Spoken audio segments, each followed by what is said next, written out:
இயேசுராஜா அன்பு பிள்ளைகளோடு இணைந்து உம்மை ஆராதிக்க, இந்த வார்த்தைகளை கேட்க, இந்த ஸ்தலத்திற்கு அடிமையை கொண்டு வந்த கிருபைக்காய் ஸ்தோத்திரம் ஸ்தோத்திரம். அன்போடு ஏற்றுக்கொண்ட போதகருக்காய் ஸ்தோத்திரம். குடும்ப அங்கத்தினர், சர்ச் எல்டர்ஸ், பெரியோர்கள், சர்ச் விசுவாசிகள், சிறு பிள்ளைகள் முதல் பெரியோர் வரை எல்லாருக்காக நமக்கு ஸ்தோத்திரம்.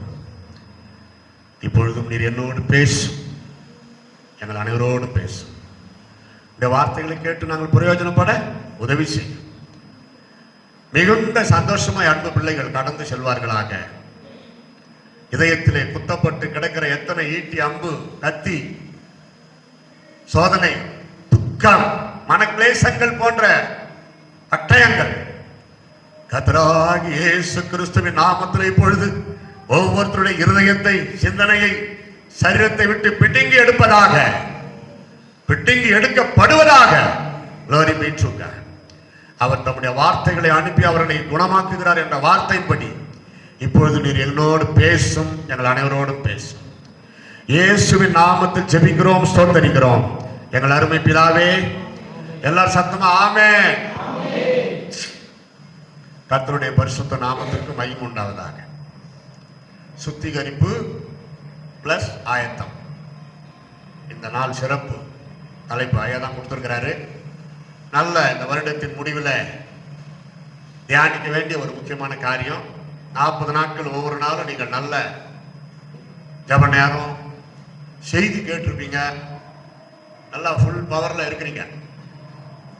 இன்றைக்கு இன்னும் கொஞ்சம் கர்த்தருடைய வார்த்தை நம்ம தியானம் பண்ணலாம். 1 கொரிந்தியர் 11ஆம் அதிகாரம் 31வது வசனத்தை எடுத்தவங்க படிக்கலாம்.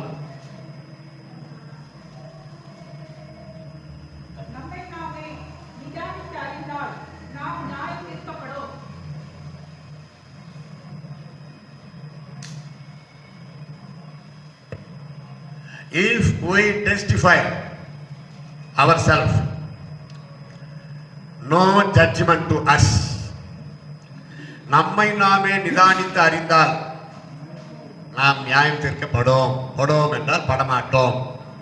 நியாய தீர்ப்பு நமக்கு இல்லை. There is no judgment to you. When if you testify every time, every day, every week, every month yourself, every year also. மனிதனுக்கு மட்டும்தான் தன்னைத்தானே சோதிக்கிற ஒரு கிருபையை கர்த்தர் கொடுத்திருக்கிறார். எப்படி சிரிக்கும் திறமையை மானிட வர்க்கத்துக்கு மட்டுமே ஆண்டவர் கொடுத்திருக்கிறாரோ, பறவைகள், மிருகங்கள், ஊரும் பிராணிகள் சிரிக்காது. பேசத்துக்கு பதிலாக அவங்களுக்குன்னு ஒரு சவுண்டு இல்லையா? பேசத்துக்கு பதிலாக ஒவ்வொரு மிருகத்துக்கும் ஒரு பறவைக்கும் ஒரு சத்தம் கொடுத்திருக்கிறார். ஆனா சிரிக்கிற கிருபை நமக்கு தான், ஆண்களுக்கு பெண்களுக்கு மட்டும்தான். அப்பாருங்க ஆண்டவர் எவ்வளவு நல்லவர். அதனால தான் நான் எங்க போனாலும் இதை பாயிண்ட் பண்ணுவேன். மகிழ்ச்சியா இருங்க.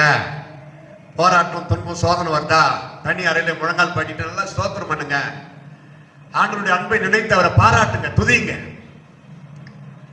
பாருங்க, கொரோனா தப்பி உயிரோட இருக்கிறோம். வெள்ளங்கள், புயல் காற்று, நாசம் வசங்கள் வந்து கொண்டுதான் இருக்கிறது. அது இயற்கை நியதி, அதை யாராலும் மாற்றவே முடியாது. நீங்க என்னதான் ஜெபம் பண்ணுங்க, வர வேண்டியது வந்துதான் தீரும். அந்த காரியம் எல்லாம் ஆதியாகமத்திலே சொல்லிட்டாரு. மழைக்காலம், பனிக்காலம், குளிர்காலம் எல்லாம் மாறி மாறி வரும் இல்லையா? முதல் இந்த உலகமே எதால் அழிந்தது? ஜலத்தினால் அழிந்தது. ஜலத்தினால் அழிந்தது. அப்போ ஃபுல்லா அழியாவிட்டாலும் அங்கங்க ஜலத்தினால். இந்த ஆபத்துகளிலும் நம்ம உயிரோட தான் ஆண்டவர் வச்சிருக்கிறார். இப்போ மழை சென்னை பக்கம் முடிஞ்சிருச்சு. கொஞ்சம் பேர் மறித்தாரு வெள்ளத்தால். ஒரு வலசர வாக்கத்துல ஒரு இடத்துல அநியாயம் நிறைய போய் ஒதுட்டாங்க ஒரு கிணத்துல. அது படுகுழியா பாதாளமா கிணறா ஒழுங்கு இல்லை. அவங்களை எடுக்க முடியல. ஒரு சிலர் எடுத்துதான் சொல்றாங்க பிணமாக. நம்ம என்ன செய்ய முடியும்? மரணம் எப்பொழுதும் எந்த நேரத்திலும் யாருக்கும் வரலாம். துன்மார்கனுக்கு எப்படி மரணம் வருமோ அப்படியே கர்த்தருடைய பிள்ளைகளுக்கும் வரலாம். விதிவிலக்கு அல்ல. ஜபம் பண்ணிட்டு பாட்டு பாடிட்டு என் ஆத்துமாவே கர்த்தரை ஸ்தோத்திரம் சொல்லிட்டு படுத்த பிறகுதான் மரணம் வருமா? அப்படி இல்லையே. கர்த்தருடைய பிள்ளைகளுக்கு கூட எத்தனையோ பேருக்கு பாதி வயதிலே மரித்திருக்கிறார்கள், வயதான பிறகு மரித்திருக்கிறார்கள், டீனேஜில் மரித்திருக்கிறார்கள். அவருடைய அனந்த ஞானத்தை நாம் ஒன்றுமே சொல்ல முடியாது. அவர் கொடுத்தார், எந்த நேரத்தில் அவர் எடுக்க அவருக்கு உரிமை உண்டு, அதை அவர் சொல்ல மாட்டார். மரணத்தை பற்றி நம்ம கேள்வி கேட்க முடியாது. ஆனா மரணமே இல்லாத ஒரு இடம் போனோம்னா மரணம் அடைந்துதான் ஆகணும். அதான் பரலோக ராஜ்யம். அல்லேலூயா. தற்கொலைக்கு மட்டும் போயிடக்கூடாது. அது ஆண்டவருடைய ஆதீனத்துல கிடையாது. அவர் கொடுத்த ஜீவன் அவர் தான் எடுக்கணும். அது எந்த விதத்தில் எடுக்கிறோமோ அவருக்கு தான் தெரியும். யாருன்னா அப்படி இருக்கிறீங்களா? தற்கொலை பண்ணிக்கலாம். 40 நாள் உபாசத்துக்கு வந்து என்ன பிரயோஜனம்? அந்த எண்ணத்தை கொடுக்கறதே பிசாசு. செத்து போயிட்டு நீ இனிமே இருக்காத. நான் ஒன்று சொல்லுவேன், இந்த மாதிரி எண்ணத்தில் வரவங்களுக்கு உன் மான மரியாதை போனாலும் பரவாயில்ல, எல்லாரும் எண்ணி நகையாடினாலும் பரவாயில்ல, காரி துப்பினாலும் கன்னத்தில் அரைந்தாலும் பரவாயில்ல, தற்கொலை என்ற எண்ணம் வரவே கூடாது. வாழ்ந்து காட்டு, அவமானத்திலும் வாழ்ந்து காட்டு. இயேசு கிறிஸ்து உன்னை பார்த்து சந்தோஷப்படுவார், மகிழ்ச்சி அடைவார். உனக்கு அநேக ஆயத்தங்களை, கிரீடங்களை மோட்ச பேரின்பத்தில் இயேசு கிறிஸ்து உனக்கு ஆயத்தம் பண்ணி வைத்திருக்கிறார். கைத்தட்டு, பிரைஸ் லார்ட், அல்லேலூயா. அவமானங்கள் வந்தாலும் சிலுவையை சுமப்பாயா? அப்படிலாம் கேட்பாங்க பக்தர்கள் அந்த காலத்துல. யோசித்து பாருங்க. இங்க என்ன பார்க்கிறோம்? நம்மை நாமே நிதானித்து அறிந்தால் நாம் நியாயம் தீர்க்கப்படும். இதான் சுத்திகரிப்புக்கு உரிய ஒரு சிறந்த ஒரு வசனம் என்று நான் கருதுகிறேன். ஒருவேளை இதை சிலர் திருவிருந்து டைம்ல தான் படிக்கணும்னு நினைப்பாங்க. அப்படி கிடையாது. எந்த நேரத்துக்கும் அந்த வசனம் உதவும். இந்த வசனத்தை பவுலப்போஸ்தலர் திருவிருந்து பற்றி எழுதி கடைசியில் அந்த வசனத்தோட முடிக்கிறார். கர்த்தராகிய இயேசு கிறிஸ்து தான் காட்டி கொடுக்கப்பட்ட அந்த ராத்திரியில் என்ன அப்படி ஆரம்பிப்பார். அதுவும் நான் உங்களுக்கு ஒப்புவித்ததை கர்த்தரிடத்திலிருந்து பெற்றுக்கொண்டேன் அப்படிதான் ஆரம்பிப்பார். இயேசு கிறிஸ்து இவர் பார்த்தது இருக்கிறான், சீடர் கிடையாது. இயேசு கிறிஸ்து இந்த உலகத்தில் இருந்த பொழுது 12 சீடர்களோடு சவுல் வந்து சீடர் கிடையாது. இன்னும் சொல்ல போனா அவர் பரம எதிரி, இயேசுவுக்கு பரம எதிரி.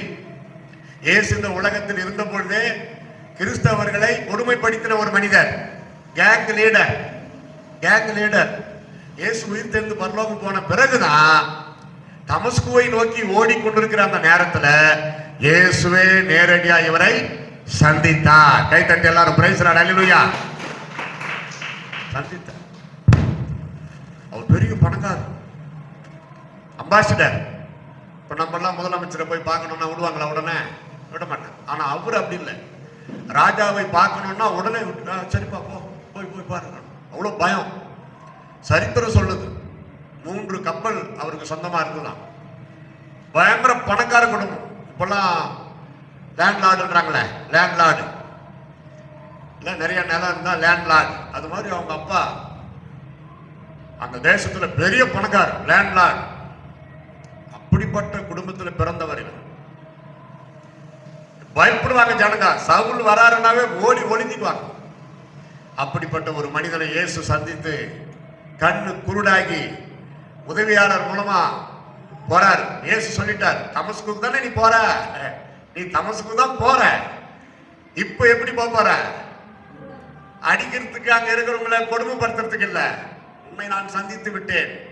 நீ துன்பப்படுத்துகிற இயேசு நானே. என் பிள்ளைகளை நீ துன்பப்படுத்துகிறாயே, அது என்னை நீ துன்பப்படுத்துகிறாய். இனிமே அந்த வேலையை நீ செய்ய முடியாது அப்படிலாம் நினைச்சு சொல்லிட்டு, ஆண்டவரே நீர் யார், நான் என்ன செய்ய சித்தமா இருக்கிறேன். அப்பவே அவர் ரட்சிக்கப்பட்டாரு. கைத்தட்டு எல்லாரும் பிரைஸ் லார்ட், அல்லேலூயா. ஆண்டவருக்கு பெரிய சந்தோஷம். ஏன்னா எதிர்த்து நிக்கல பாருங்க. தமஸ்கு போகவே போற, வேற எங்கேயும் போகாது. அனனியான்னு என்னுடைய பக்தன் ஒருவன் இருக்கிறான், அவனிடத்துல போ, உனக்காக அவன் ஜெபம் பண்ணி கொண்டிருக்கிறான், அவனுக்கு எல்லாம் கத்து கொடுப்பான், சொல்லுவான், எப்படியோ போய் சேர். கண்ணு தெரியல. அந்த லைட் உலகத்திலே வந்து எந்த மனிதனையும் பிரகாசிக்கின்ற ஒளி, அந்த மெய்யான ஒளி இயேசு. பரிசுத்தமானவங்களுக்கு பிரகாசமா தான் பார்க்க முடியும். இவன் கிறிஸ்தவர்களுக்கு எதிரி, கண்ணு குருடாயிடுச்சு, இயேசுவை பார்க்க முடியல. தெரிஞ்சிட்டதுனால மீண்டும் பார்வை தருவதற்கு. அதே same time Jesus spoke to that man of God, அனனியா. அனனியாவே அவர் ஜெபம் பண்ணுகிறார் உபாசம் போட்டு. சொல்லுங்க ஆண்டவர். அவங்க ஃப்ரெண்டு மாதிரி அப்பப்போ பேசுவாங்க ஆண்டவர்கிட்ட. சவுல் உன்னை தேடி வருகிறான். அதிரி போயிட்டாரு. சவுலா, என்ன ஆண்டவரே, என்ன எதுக்கு தேடி வரணும்? நீ நினைக்கிற மாதிரி பயப்படாத. அவன் மாறிட்டான். அவனுக்கு நீதான் புத்தி சொல்லணும். ஜெபம் பண்ணு, பேப்டிசம் கொடு, எல்லாம் இயேசு சொல்றாரு. என்ன ஆண்டவரே எப்படி சொல்றீங்க? கிறிஸ்துவ கொடுமைப்படுத்தின்னு இருக்கிறான். இனிமேல் அவன் அப்படி செய்ய மாட்டான். அதற்கு பதிலாக நான் தெரிந்து கொண்ட பாத்திரம், என் நிமித்தம் அவன் நிறைய உபத்திரவங்களை அனுபவிப்பதற்கு நான் தெரிந்து கொண்ட பாத்திரமா இருக்கிறான். அப்போ உபத்திரவங்களை அனுபவிப்பதற்கும் ஆண்டவன் நம்ம தெரிந்து கொண்டாதான். அல்லேலூயா சொல்லுங்க. இப்ப தெரிஞ்சுங்களா? ஜாயிண்ட் ஆகுதா? நிறைய உபத்திரம் வந்தா ஆண்டவர் உங்களை தெரிந்து கொண்டிருக்கிறார். கையை தட்டு, முறுமுறுக்காதே, கவலைப்படவே கூடாது. எது குறித்தோம் கவலை மட்டும் படக்கூடாது. உலகத்தானே பாடலாம், கவலைப்படாதே சகோதரான்னு. எந்த படத்துல அந்த பாட்டு வருதுன்னு கேட்காதீங்க, எனக்கு தெரியாது. சும்மா ரோட்ல எங்கன்னா கேட்கும், அதைத்தான் நான் சொல்றேன். இப்போ உலகத்தானுக்கே அந்த ஆறுதல் சொல்ற அந்த ஒரு புத்திமதி இருக்குது இல்ல. கர்த்தருடைய பிள்ளைகள் ஒருவருக்கு ஒருவர் ஆறுதல் சொல்லணும். இன்சல்ட் பண்ணி மனசை நோக வச்சுட்டு பேசிட்டு நல்லா நல்லா கேட்டு வந்தேன், உன்னை 4 நாளைக்கு அவன் அழுதுனே தான் இருப்பான் அப்படின்னு நினைச்சுட்டு அதுல ஒரு திருப்தி, அதுல ஒரு திருப்தி. கர்த்தருடைய பிள்ளைகளை கொளுத்தி அந்த நெருப்புல குளிர் காய்ந்தானா நீரோ மன்னன். அவன் சாவு எப்படி பரிதாபம். 60 லட்சம் யூதர்களை கொன்று குவித்தான் ஹிட்லர். அவன் சாவு எப்படி? அவன் வளர்த்திருந்த 4 நாய்களை சுட்டுட்டு, அவன் மனைவியை சுட்டுட்டு, தன்னையும் சுட்டு பண்ணான். சமாதானம் ஏது? சாபம். இவருடைய ரத்தப்படி எங்க மேல, எங்க பிள்ளைகள் மேல வரட்டும்னு யூதர்கள் கேட்டு வாங்கின சாபம். 60 லட்சம் யூதர்கள் கொன்று குவித்தான். தடைகளை கடந்து வந்ததுதான் கிறிஸ்தவம். அல்லேலூயா. அப்புறம் பாத்தீங்களா, தாழ்த்தி போறாரு சவுல். அனனியாவே ஆண்டவர் இயேசுவை அனுப்பினார். சரி உட்காருப்பா. எல்லாம் தண்ணி கொடுத்து சாப்பாடு கொடுத்து தலைமையில கை வச்சு ஜபம் பண்ணி எப்படியா போட்ட ஆளு முட்டி போட்டாரா இல்லையா? போட்டாரு. பார்வை அடைவாயாக. பார்வை அடை. அந்த சவுல் கண்களில இருந்து மீன் செதில்கள் போல கீழே விழுந்தது. பார்த்தீங்களா? புசித்து பார்வை அடைந்தான். அப்புறம் பேப்டிசம் கொடுத்தாரு. சும்மா இருந்தார். அதுக்கப்புறம் ஊழியம் செய்ய ஆரம்பிச்சிட்டாரு. சவுல் பவுலானார். வேதத்திலே முக்கிய இடத்தை, சிறந்த இடத்தை பிடித்தார். Least apostle but latest apostle. பைபிளே அதிகமா வெளிப்படுத்தின விசேஷத்துக்கு அடுத்த புஸ்தகம் என்ன சொல்லுங்க பார்க்கலாம். யார் சொல்றது? வெளிப்படுத்தின விசேஷம் புஸ்தகத்துக்கு அடுத்தது என்ன?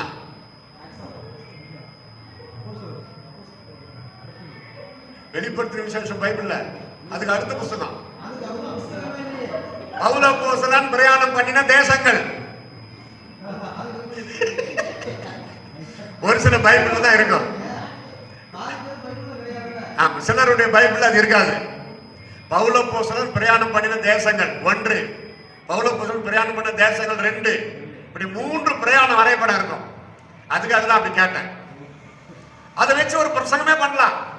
நானெல்லாம் அப்படிதான் போன அந்த வரைபடத்தை வச்சு பார்த்துக்கிட்டே பேசிடுவேன். அதான் பாருங்க, பைபிள்ல சிறந்த இடம் வந்ததுனா தானே பைபிள்ல அவருடைய பிரயாணம் ஊழியம் இடம் பெற்றிருக்கிறது. சீடர்கள் எவ்வளவு பேரு இயேசுவோடு கூட, அவர் கூட சாப்பிட்டவங்க, தூங்கினவங்க, மார்பில் சாய்ந்திருந்தவர். இவர் பாருங்க, அவரை பார்த்ததில்லை அல்லவா, கேள்விப்பட்டவர் தான். இயேசுக்காக அவர் எழுதுறாரு, கர்த்தராகிய இயேசு கிறிஸ்து தான் காட்டி கொடுக்கப்பட்ட அந்த ராத்திரியில அப்பத்தை இவருக்கு எப்படி தெரியும்? யோசித்து பாருங்களேன். இவர் தான் அதெல்லாம் பார்க்கலையே, சீடர்கள் பார்த்தார்கள். நான் உங்களுக்கு ஒப்புவித்ததை கர்த்தரிடத்திலிருந்து பெற்றுக்கொண்டேன்னு ஆரம்பிக்கிறார் அந்த திருவிருந்து பற்றி பேசுறப்ப. ஆனா அது எப்படின்னா, நான் கர்த்தரிடத்திலிருந்து பெற்றுக்கொண்டதை உங்களுக்கு ஒப்புவிக்கிறேன். அப்படி அது வந்திருக்கணும். அது தமிழ் சென்டென்ஸ் மிஸ்டேக் தான், அவ்வளவுதான். கர்த்தராகிய இயேசு கிறிஸ்து தான் காட்டி கொடுக்கப்பட போகிற அந்த ராத்திரியில ஆரம்பிக்கிறார். அப்பத்தை விட்டு கொடுக்கிறாரு, திராட்சை ரசம் கொடுக்கிறாரு, உங்களுக்காக வெட்கப்படுகிறேன்னு சொல்கிறார். இதெல்லாம் எப்படி பவுலுக்கு தெரியும்? அவர் அதெல்லாம் பார்க்கலையே, சீடனோடு அவர் இல்லையே. அதுதான் ஆண்டவருடைய வெளிப்பாடு. கைத்தட்டி எல்லாரும் பிரைஸ் லார்ட், அல்லேலூயா. இன்னும் சொல்ல போனா திருவிருந்தை பற்றி ரொம்ப தெளிவா எழுதுனது இவர் தான். இயேசுவை பார்க்காம அதெல்லாம் எழுதி முடிச்சுட்டு எதுக்கு இவ்வளவு தூரம் கொண்டு வரணும்னா, கடைசியில் அவர் எப்படி இந்த வசந்த திருவிருந்து முடிஞ்ச பிறகு நம்மை நாமே நிதானித்து அறிந்தால் நாம் நியாயம் தீர்க்கப்படும். அப்போ யோசித்து பார்த்து திருவிருந்தில் பங்கு பெறும் மகனே மகளே, இன்னைக்கு இந்த முறை முடியாட்டி உனக்கு மனசாட்சி ஒரு மாதிரி இருக்குதா, நிறுத்திட்டு பரவாயில்ல, நிறுத்து, போய் ஜபம் பண்ணி அடுத்த மாசத்துக்குள்ள அந்த ரகசிய பாவத்தை விட்டுட்டு அந்த தவற குற்றத்தை விட்டுட்டு வந்து நீ அடுத்த மாசம் கூட வந்து எடு, பரவாயில்ல. அதான் அதுக்கு அர்த்தம். பாஸ்டர் தப்பா நினைக்க போறாரோ என்னன்னு சொல்லி எடுத்துடக்கூடாது. பாஸ்டர் கிட்ட சொல்லிட்டு போலாம், என்னன்னு தெரியல பாஸ்டர், நான் உங்க பாவத்தை ஒன்றும் சொல்லலையே, நான் அடுத்த மாசம் ஆயத்தமாகி வர்றேன் அப்படி சொல்லிட்டு தெரிஞ்சுக்குவார், ஜெபிப்பார். ஒரு மேய்ப்பர் என்ன பண்ணுவார், காட்டி கொடுப்பாரா? பரிதாபப்பட்டு ஜெபிப்பார். ஐயோ அந்த ஆத்மா திருவிருந்து எடுக்கலையே, ஆனாலும் பரவாயில்ல, மனசாட்சினால் குத்தப்பட்டு போயிட்டாங்க, அவங்களை சுத்திகரித்து அடுத்த முறை எடுக்கணும் ஆண்டவரே அவர் ஜெபிப்பார். அதுக்கப்புறம் ஒருவேளை அவங்க போன் பண்ணி கூப்பிடலாம், இல்லை அவங்க தனியாக வந்து சந்திக்கலாம். அதான் கவுன்சிலிங். சாகர வரைக்கும் நம்மளுக்கு கவுன்சிலிங் தேவை. ஆமென், அல்லேலூயா.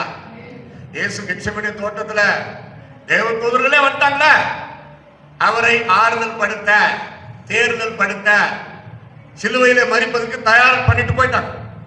அப்படின்னா அவர் செட்டில் ஆனாரு.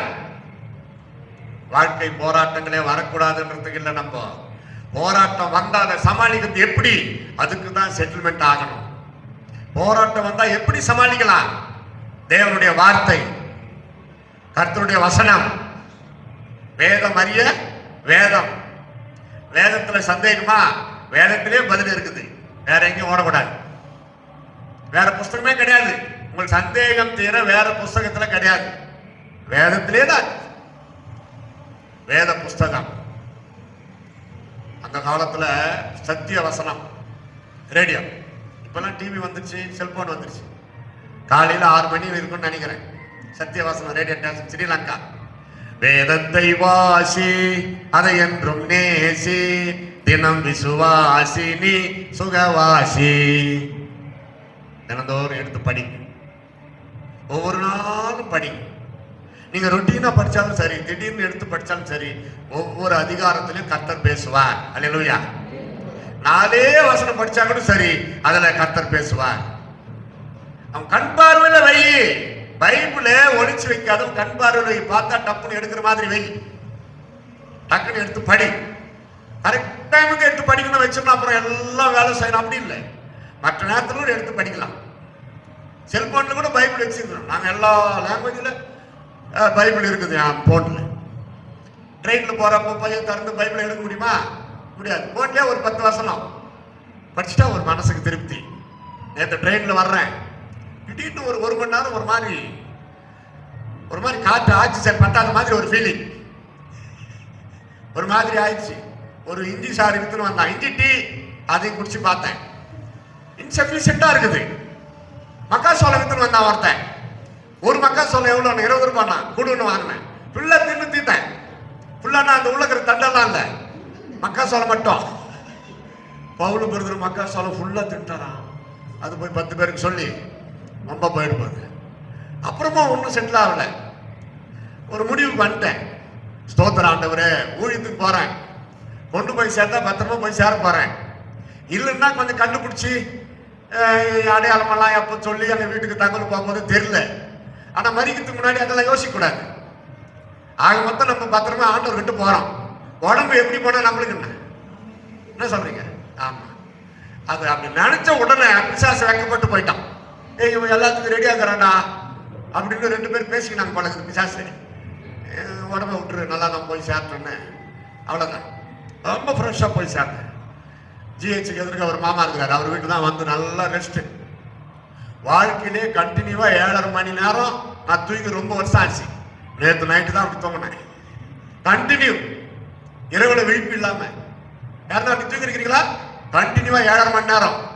இனிமே நீங்க அப்படி தூங்கணும்ன்ற. ஒரு காலத்துல தூங்காதே, விழித்திருந்து ஜபம் பண்ணு, தூங்கினால் விழுந்துருவாய், எல்லாம் ரைட்டு. நான் அதுக்கு தடை பண்ணல. ஜெபிக்க வேண்டிய நேரத்தில் ஜெபம் பண்றேங்க. ஜபத்திற்கு முக்கியத்துவம் கொடுக்கிறவன் நான், உபவாசத்திற்கு முக்கியத்துவம் கொடுக்கிறவன். அதே நேரத்தில் உடம்பையும் பார்த்துக்கா. நீ எவ்வளவுக்கு எவ்வளவு நல்லா தூங்கி இன்னைக்கு எழுந்துக்கிறியோ, நாளைக்கு நீ ஃபுல்லா விழித்திருந்து ஜெபிக்க உன்னால முடியும். கைத்தட்ட எல்லாரும், பிரைஸ் லார்ட், ஹல்லேலூயா. அதே போலதான் சாப்பிட வேண்டிய நேரத்துல கரெக்டா சாப்பிடணும். அளவோடு சாப்பிட்டு வளமோடு வாழுங்கள். போதும்னு நினைக்கிறீங்களா? நிறுத்து, பரவாயில்ல. ஃபுல்லா சாப்பிட்டு முடிச்சாலும் வரலாம் வருவேன்னு பைபிள்ல எங்க இல்லை. சிலர் சொல்லுவாங்க, கர்த்தர் கணக்கு கேட்பாரு, வேஸ்ட் பண்ணாதீங்க, எல்லாத்தையும் விட்டுட்டு இதுக்கு தானே கேட்பாரு. ஐயா, யோசிக்காம சாப்பிட்டு முடிக்கலாம்னு சொல்ல ஆசையா வாங்கிட்டேன். வாங்கினதே கொஞ்சம் தான். அது என்னவும் தெரியல, திடீர்னு ஏதோ ஒரு யோசனையில நின்றுடும். கடைசி கட்டம் அப்படி ஆயிடும். இந்த வெள்ளத்தால் பாதிக்கப்பட்ட ஞாபகம் வந்துட்டா தப்புன்னு ஸ்ட்ரக் ஆயிடும். அதுக்கு பிரசங்கம் நம்மளுக்கு. கர்த்தர் கணக்கு கேட்பாரு, இந்த மாதிரி வேஸ்ட் பண்ணக்கூடாது. அம்மா, இதை சாப்பிட்டா என் வயிறு வேஸ்ட் ஆகுமா, என் வாழ்க்கை வேஸ்ட் ஆயிரும், போய் பிரசங்கம் பண்ண முடியாது, தயவு செய்து மன்னிச்சிருக்க, இனிமேல் நான் ஒழுங்கா அதுவும் கரெக்ட் தான். வேஸ்ட்டும் பண்ணக்கூடாது, அது முதல் குற்றம். அதுக்கப்புறம் அவங்க போடுற திட்டங்கள் ரெண்டாவது பெரிய குற்றம். ரெண்டாவது பெரிய குற்றமாயிப்போம். அதனால தான் நான் சொல்லுவேன், சாப்பாடு வாங்குறப்ப ஆரம்பத்திலே இன்னும் நீங்க சாப்பிடலாம் நினைக்கிறத விட இன்னும் குறைவா வாங்கிக்கோ. அப்புறம் வேணும்னா வாங்கி. வேஸ்ட் பண்றதும் பாவம் தானே. எவ்வளவு பேருக்கு சாப்பாடு இல்லாத இருக்கும், அதையும் பார்க்கணும். அதே நேரத்தில் அளவுக்கு ஓட்டம் இதை முடிச்சுட்டா ரொம்ப நல்லா இருக்குன்னு சொல்லி அதுலேயும் ஒரு 40-45 வயசுக்கு மேலே ஆனவங்க எப்போ நிற்கணும்னு தோணுதோ நிறுத்திடணும். 25-30-35 ஓகே, அது போட்டு வைக்கலாம், மூட்டை கட்டி வைக்கலாம், அது எப்படி ஜீரணம் ஆகிடும். வயசு ஆக ஆக நம்ம வயிறு ஒரு குறிப்பிட்ட அளவு தான் ஏற்றுக்கொள்ளும். அதற்கு பிறகு நீங்கள் அனுமதித்தால் வாழ்க்கையே நாசமாக போயிடும், பிரச்சனை பெருசாயிடும்.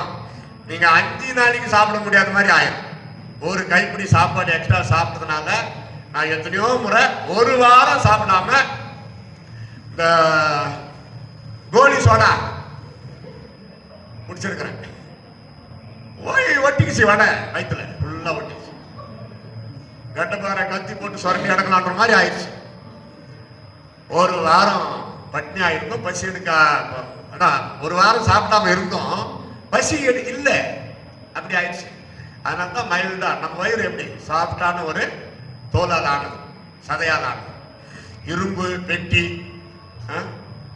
ஒரு வெள்ளி பாத்திரம் அப்படி கிடையாது, ரொம்ப மென்மையானது. அது இப்படி வேலை செஞ்சுனே இருக்கும். சாப்பாடு உள்ள இருக்கிறப்ப அது இப்படி வேலை செஞ்சுனே இருக்கும். அது இப்படி வேலை செய்யாது, அப்படியே நிற்கிற மாதிரி சாப்பிட்டு அப்படியே தான் சாப்பாடு அப்படியே தான் இருக்கு. யோசித்து பாருங்க, என்ன அடுத்த வேலை சாப்பிட போறோம் அல்லவா, அந்த எண்ணத்தில் பசியோடவே நிறுத்து. அடுத்த வேலை சாப்பிட்றப்ப இன்ட்ரெஸ்டா இருக்கு. எதுக்கு ஓவரா தின்ட்டு அப்புறம் போயிட்டு என்னென்ன வாங்கி போட்டுக்கிட்டு அப்புறம் இந்த சோடாவை குடிச்சுக்கிட்டு லிம்கா குடிச்சுக்கிட்டு அப்படியெல்லாம் சாப்பிட்டு அதெல்லாம் குடிச்சுதான் ஜீரணம் ஆகணுமா? என் கேள்வி அதான். அப்போ உங்கள் சரீரமானது தேவனுடைய ஆலயம். இதுல முதல்ல சோதித்து பார்க்கலாம். உங்களை நீங்களே இந்த விஷயத்துல சோதித்து பாருங்க. அதே போல உபவாசம் என்ற போர்வையில பட்டினி போடக்கூடாது. தேவனுடைய ஆலை. நான் நல்லா கல்யாணம் ஆன புதுசுல சாப்பாடு கிடையாது, அடுத்த வேலை சாப்பாட்டுக்கு வழி கிடையாது. எனக்கு கல்யாணம் ஆனதுக்கு 8 வருஷம் முன்னாடியே நான் ஊழியத்துக்கு வந்துட்டேன். அதனால கல்யாணம் ஆன பிறகு ரொம்ப வறுமையை நாங்கள் சந்திக்க வேண்டியதா இருந்தது. உன்னை கட்டிக்கிட்டு என்னையா அப்புறம் இன்னும் என் மனைவி கேட்கவும் முடியாது, ஏன்னா நான் ஊழியக்காரன் தெரிஞ்சுதான் என்ன அவங்க கல்யாணம் பண்ணாங்க. அப்ப என்ன பண்ண முடியும்? பசி பட்டினி. 4 கிலோ அரிசி வாங்கி வந்திருக்கிறேன், 4 கிலோ அரிசி வாங்கி வந்து கொடுப்பேன். அதை வேக வைப்பாங்க, கொதிக்க வைப்பாங்க.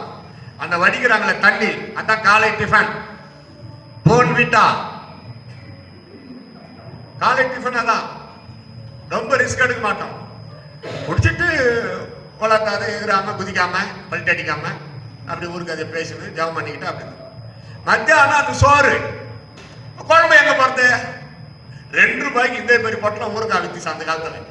அது வரை எங்களுக்கு 2 மாசம் வாங்கி வச்சுக்கோ. அந்த ஊறுகாயும் அந்த சோறு நாயும் எங்களை காப்பாத்துச்சு. ஊழியத்திற்கு வந்த பிறகு நான் சொல்றேன், வேலையெல்லாம் ரிசைன் பண்ணிட்டு ஊழியத்துக்கு வந்த பிறகு ஆண்டவரை ஒரு காலம் முறுமுறுக்கவே இல்லை, வருத்தப்படவே இல்லை, வேதனை படவும் இல்லை. கர்த்தரை ஸ்தோத்தரித்தோம். டிரான்சிஸ்டர் ரேடியோ, அது அப்பே கல்யாணத்துக்கு முன்னாடி எனக்கு ரேடியோ பிரியர். ரேடியோனா ரொம்ப பிடிக்கும். ரேடியோ, அந்த பேனா, யாருக்குன்னா பேனா இருந்தால் அது எப்படியாவது கேட்டு வாங்கலான்னு தான் ஆசை வரும். பென் பிரியர், பேனா பிரியர், ரேடியோ பிரியர்.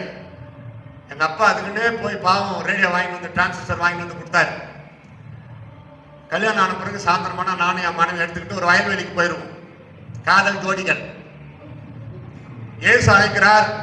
இந்த மாதிரி எல்லாம் சாயந்தரம் ஒரு 5-6 ப்ரோக்ராம் வரும். விஸ்வவாணி, FCBA, இந்த ஸ்டேஷன்ல இருந்தெல்லாம் வரும்.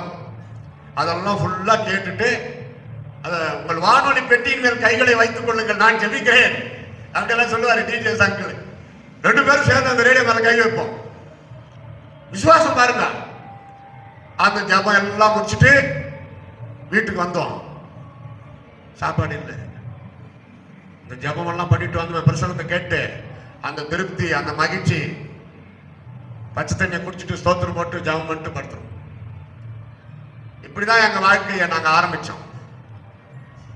ஆண்டவர் அற்புதமா ஆசீர்வதிக்க ஆரம்பிச்சாரு. ஊழியர்களுக்கு போனோம், வந்தோம்.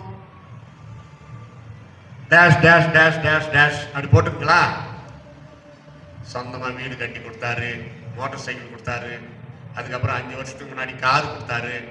அந்த 5 வருஷம் கார் லோனு போன மாசம் தான் தீர்த்து முடிச்சேன்.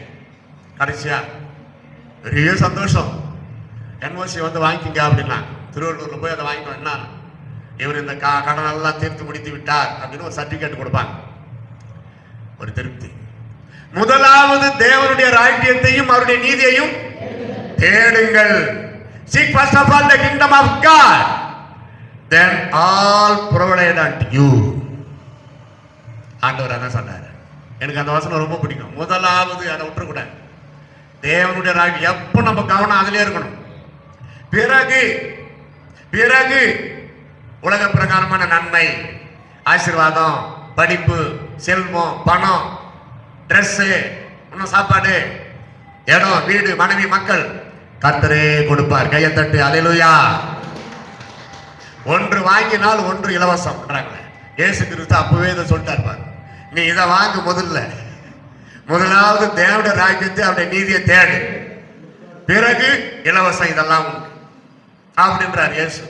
அதை நம்பால் என்ன பண்ணிட்டோம், அதை வேற மாதிரி திருச்சி ஒரு பான்ஸ் பவுடர் வாங்கினால் இன்னொரு பான்ஸ் பவுடர் இலவசம், அதுவும் இந்த சலுகை இன்றைக்கு மட்டுமே அப்படி போட்டு 2 பான்ஸ் பவுடர் மேல இருக்கிற ரேட்டை ஒரே பான்ஸ் பவுடர் மேல போட்டு அந்த ஜனங்களை ஏமாத்தி அவங்க அந்த ஒன்றை வாங்கிக்கிட்டு இலவசமா கொடுக்க வேண்டிய இன்னொன்னு வாங்கிக்கிட்டு சந்தோஷம் போதுங்க வீட்டுக்கு.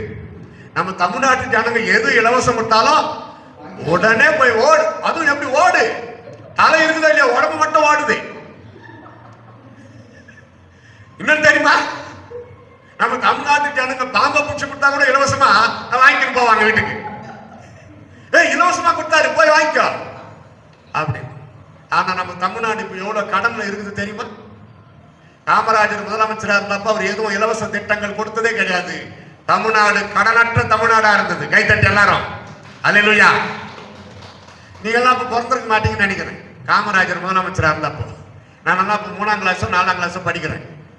அப்படி ஆட்சி செய்தார். அவர் சம்பளமே தனக்குன்னு வாங்கிக்கிட்டு அவர் மறிக்கிறப்ப 108 ரூபாய் இருந்துச்சு மொத்தமே அவர் பணம். 2 ஜிப்பா 2 வேஷ்டி, அவ்வளவுதான். எந்த சொத்து குவிப்போ இதுக்கு மேல நீங்களே கற்பனை பண்ணீங்க, ஒண்ணுமே கிடையாது. உலகத்திலேயே அமைச்சர்கள் ஜெயிலுக்கு போகிறது நம்ம தமிழ்நாடு தவிர வேற யாருமே கிடையாது, எங்கேயுமே கிடையாது. அந்த பணமெல்லாம் ஒன்னா சேர்த்தா கடனெல்லாம் ஒரே நொடியில தீர்க்கலாம். மோசடி பண்ண, சுரண்டல் பண்ண பணமெல்லாம், கருப்பு பணத்தை சட்டப்படி முறைப்படி கஜானாவுக்கு கொண்டு வந்தா நம்ம தமிழ்நாடு உலகத்திலேயே டாப் லெவல்ல இருக்கும். மற்ற நாடுகளுக்கு கடன் கொடுக்கிற நாடா மாறி இருக்கும். அந்த நாள் எப்போ வரும் தெரியுமா? எனக்கே தெரியல. 1000 ஆண்டு அரசாட்சியிலாவது நம்ம எதிர்பார்க்கலாம். நம்மை நாமே சோதித்து அறிந்தால் நாம் நியாயத்திற்கு பட மாட்டோம். வசனத்தை சொல்றேன் கவனிங்க. பிலிப்பியர் 2:5 கிறிஸ்து இயேசுவில் இருந்த சிந்தையே உங்களுக்குள்ளும் இருக்க கடவுது. இதுதான் சுத்திகரிப்பின்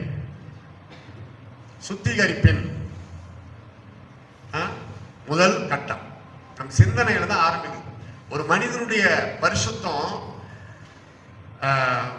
சுத்திகரிப்புல, அந்த சிந்தனையில தான் ஆரம்பிக்குது. அந்த சுத்திகரிப்பு ஸ்டார்டிங் இன் பிரெயின், ஹார்ட். சிந்தனைக்கு சப்ளை அனுப்புறது ஹார்ட். பழைய ஏற்பாடு புதிய ஏற்பாடு ரெண்டுத்திலுமே எல்லாவற்றை காட்டிலும் இருதயமே திருக்குள்ளதும் மகா கேடுள்ளதுமா இருக்கிறது, அதை அறியத்தக்கவன் யார்? அதே வசனத்தை இயேசு மென்ஷன் பண்ணுவார் சுவிசேஷத்துல. பாத்தீங்கன்னா திருக்குள்ளது மகா கேடுள்ளது. ஒரு மனிதன் கெட்டு போவதற்கு எத்தனையோ பேர் சாக்கு போக்கு சொல்லுவாங்க. ஒரு புருஷன் குடிகாரன் ஆயிட்டான்னா மனைவியை தான் சாக்கு போக்கு சொல்லுவான். இல்லை நண்பா, உன் இருதயமே திருக்குள்ளதும் மகா கேடுள்ளதுமா இருக்கிறது. உனக்குள்ள இருக்கிற இருதயம், உன் இருதயம் உன் மனைவி கிட்ட இல்ல, உன்கிட்ட இருக்குது. நீ பரலோகம் போகணும்னா நீ பரிசுத்தமா வாழ உன்னால முடியும். மனைவியை சாக்கு போக்கு சொல்றது, இவளால தான் நான் குடிகாரன் ஆயிட்டேன், இவளால தான் நான் துன்மார்கன் ஆயிட்டேன், இவளால தான் நான் திருடன் ஆயிட்டேன்.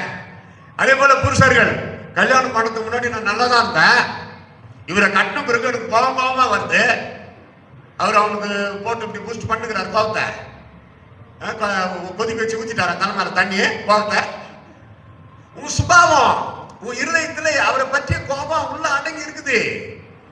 எப்ப பேசினா கோபம், ஏதாவது வாயை திறந்து பேசினா எப்ப குற்றவாளியா தீர்க்கலாம். அவர் தமாஷா பேச வந்தா கூட கோபத்தை உண்டாக்கலாம். அது உங்களுக்கு இயற்கை அமைஞ்சிருச்சு. என்னை பத்தி யாரும் சொல்லிட்டாங்க இவர்கிட்ட நினைக்காதீங்க, எங்க போனாலும் நான் சொல்றதுதான் இது. ஏன்னா மனிதர்களை பற்றி தெரியும். 44 வருஷமா பிரசங்கம் பண்ணுகிறேன், எவ்வளவு பேரை போய் பார்க்கிறோம். ஐயா என்னை பத்தி யாரும் உங்களுக்கு சொல்லிட்டாங்க, அதனால தான் நீங்க இப்படி எல்லாம் பேசுறீங்கட்டாங்க. ஒரு அம்மா கூட்டம் முடிஞ்சதும், அம்மா நீ யாருன்னு தெரியாது, யாரும் எனக்கு சொல்லல, நான் என் பாட்டுக்கு பேசி முடிக்கணுமே பேசணும்மா. ஆண்டவர் பேசினா அதான் உண்மை. இதான் தீர்க்க தரிசனம். இந்த தீர்க்க தரிசன வசனத்தை வாசிக்கிறவன் கேட்கிறவன், இப்ப கேட்கிறீங்க வசனத்தை கேட்கிறீங்க, கை கொள்ளுகிறவன் பாக்கியவான். இதுக்கு மேல வேற என்ன வேணும்? பாக்கியவான் என்பதற்கு வேற வேணுமா? கொடுத்து வைத்தவள் நான் பாட்டெல்லாம் பாடிக்கிட்டு இருக்க முடியுமா? முடியாது. நல்ல புருஷன் கிடைச்சிட்டா கொடுத்து வைத்தவள், கல்யாணம் ஆகி 3 நாள் அந்த பாட்டு பாடுவான், கொடுத்து வைத்தவள் நானே. எங்க பாட்டு இருக்குதா? கீர்த்தனையில எல்லாம் இல்ல, எங்க கேட்ட காதால. கல்யாணம் ஆகி 2 மாசம் தான் அந்த பாட்டு அந்த அம்மாக்கு ஞாபகம் அடிக்கடி வந்து இருக்கும். 4வது மாசம் கொடுத்து வைப்பான், அப்படி ஆயிரும். வாழ்க்கையே அவ்வளவுதான்யா, யாரையுமே நம்ப முடியாது. நான் அவ்வளவுதான் சொல்றேன், I love you brother but I never believe you. நான் உங்களை நேசிக்கிறேன், ஆனா நம்ப மாட்டேன். நம்பர் தந்தா கொஞ்சம் நம்புறேன், அப்படி சொல்லலாம். ஆண்டவர் மேல் வைக்க வேண்டிய நம்பிக்கையை ஒரு மனிதன் மேல் வைக்கவே முடியாது.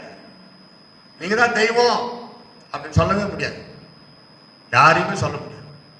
உண்மையான தெய்வமே, ஏன்னா உண்மையான தெய்வம்னு வாயை தந்து சொல்லவே இல்லை, அவர் தான் இயேசு. அல்லேலூயா. ஒரு முஸ்லீம் நண்பர் கேட்டிருந்தார் யூடியூப்ல, எங்கேயாவது பைபிள்ல நான் தான் உண்மையான தெய்வம் அப்படின்னு சொல்லியிருக்கு, எங்க பிடிச்சா பாருங்க பாயிண்ட். நான் தான் உண்மையான தெய்வம், அந்த வார்த்தையை கேட்கிறோம். அந்த வார்த்தை இயேசு எங்கன்னா சொல்லியிருக்கிறாரா? சரி, அப்படி அவர் சொல்லியிருந்தா அதுக்கப்புறம் வேற குற்றம் கண்டுபிடிக்க மாட்டானா? எத்தனை இருக்குது ஆதாரம், எத்தனை ஆதாரம். தெய்வம் என்பது சாதாரண வார்த்தை, தெய்வம் என்பது பொதுவான வார்த்தை. அது கடவுள் பொதுவான வார்த்தை. அது ஆண்டவர், தெய்வம் என்ற வார்த்தையை விட ஆண்டவர், என்னை ஆண்டு கொண்டவர், உலகத்தை ஆண்டு கொண்டிருக்கிறவர், அது போதாதா? சரி, இன்னொன்னு சொல்றேன். ஒரு அப்பா நான் பசங்களை பார்த்து, நான் தான் உங்களுக்கு உண்மையான அப்பா சொல்லிருப்பார. நான் டெய்லி காலையில் தூங்கி இருந்த பசங்களை வர வச்சு, எல்லாம் அங்க வாங்க வாங்க வாங்க, நான் தான் உங்களுக்கு உண்மையான அப்பா, வேற யாரும் கிடையாது. பசங்களுக்கு டவுட் வந்துருமா இல்லையா? அம்மா என்னம்மா சொல்லுங்கம்மா, இவர் தான் உண்மையான அப்பாவா, வேற யாருன்னா எங்கன்னா வெளியே இருக்கிறாரா? அவன் கேட்கிற கேள்வி பாருங்க. உண்மையான தெய்வம் தான் உண்மையான தெய்வம்னு சொல்ல மாட்டாரு. கிரியையிலே காட்டினார். கையை தட்டு. Praise the Lord. ஹalleluya. கிரியையிலே காட்டினார். நானே வழி. I am the way, the truth and the life.